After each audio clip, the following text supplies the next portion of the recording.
তাপমাত্রা ঊর্ধ্বমুখী হওয়ার পরেও ফের শীতের আমেজ সরস্বতী পুজোর পর। বৃহস্পতিবার কলকাতা সহ বিভিন্ন জায়গায় সর্বনিম্ন তাপমাত্রা বৃদ্ধি পেয়েছে।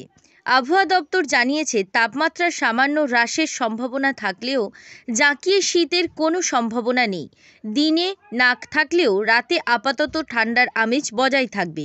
ব্রেনিয়াক হেরিটেজ স্কুল সরিষা মহিলা বিশ্ববিদ্যালয়ের বিপরীতে বুধবার রাতে বাঁকুড়া, বীরভূম, মুর্শিদাবাদ, পুরুলিয়া, পশ্চিম বর্ধমান এবং পূর্ব বর্ধমানের কোনো জায়গায় হালকা, আবারও কোনো জায়গায় মাঝারি বৃষ্টি হয়। বৃহস্পতিবার সকালে আবহাওয়া দপ্তর সূত্রে খবর, এদিন উত্তরবঙ্গের সবকটি জেলাতেই বজ্রবিদ্যুৎ সহ হালকা বৃষ্টি হতে পারে। পরবর্তী 24 ঘন্টা অর্থাৎ শুক্রবার একমাত্র দার্জিলিংয়ে বজ্রবিদ্যুৎ সহ হালকা বৃষ্টি হতে পারে। এছাড়া সব জেলায় আবহাওয়া শুকনো থাকবে। এছাড়া আগামী দিন চারেকে উত্তরবঙ্গের সমতল এলাকার রাতের তাপমাত্রা 2 থেকে 3 ডিগ্রি সেলসিয়াস হ্রাস পাবে। রিসর্ট বালুচর, পাতিবুনিয়া, নামখানা।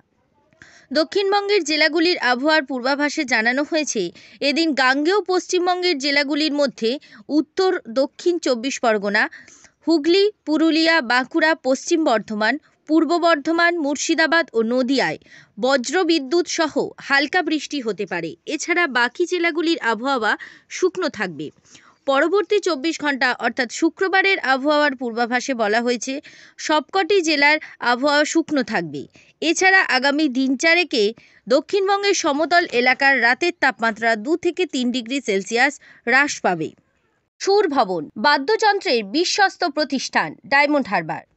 বৃহস্পতিবার সকালে আবহাওয়া দপ্তর সূত্রে খবর, দক্ষিণ 24 পরগনা জেলার আগামী 24 ঘন্টা আকাশ অংশত মেঘলা থাকবে। সকালের দিকে কুয়াশা থাকতে পারে।